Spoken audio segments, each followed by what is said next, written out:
അവന്മാരുടെ വണ്ടിയാന്നാ തോന്നുന്നത്.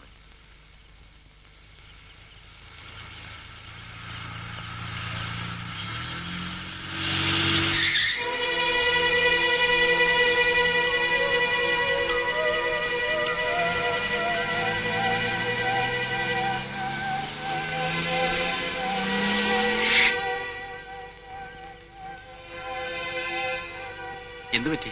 വണ്ടിയുടെ ആക്സിൽ ഒടിഞ്ഞു. ഓ, ഈ രാത്രി ഇനി എന്ത് ചെയ്യും? ടൗണിലോണെ ഡ്രോപ്പ് ചെയ്യാം. വേണ്ട, വണ്ടി ഒറ്റയ്ക്കിലിട്ട് പോകാൻ പേടി. വേറെ എന്തെങ്കിലും സഹായം വേണം? ഓ വേണ്ട. എന്നാൽ ഞങ്ങൾ പൊക്കോട്ടെ. ഓ,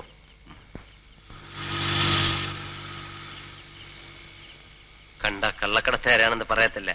നല്ല മനുഷ്യരല്ലേ? എന്താ കള്ളക്കടത്തുകാർ കോമ്പുണ്ടോ? അവര് മനുഷ്യർ തന്നെ. ശനിയാഴ്ച രാത്രി ഇവിടെ വന്നാ ഈ പരിപാടി എങ്ങനെ നടക്കുന്നെന്ന് കാണാമായിരുന്നു. അയ്യോ, ഞാനില്ലേ. ഒരു സൂത്രം ഉണ്ടായിരുന്നു. ഈ സ്വർണ്ണമെന്ന് ഇറങ്ങുമ്പോ പോലീസ് വേഷത്തിൽ നമ്മൾ ഇടയിലോട്ട് ചാടും. അപ്പൊ അവര് ജീവനും കൊണ്ടുപോടും. നമ്മൾ ഒരു പെട്ടി സ്വർണ്ണമായിട്ട് അങ്ങ് മുങ്ങും. എത്ര ലക്ഷം രൂപ കിട്ടുമല്ലേ? നമ്മളും മുങ്ങേണ്ടി വരും. 3 ദിവസം കഴിയുമ്പം പൊങ്ങും. ചത്തു പഴുത്ത് നല്ല 2 പൂവമ്പഴങ്ങള് ദൂണ്ട് അവിടെ.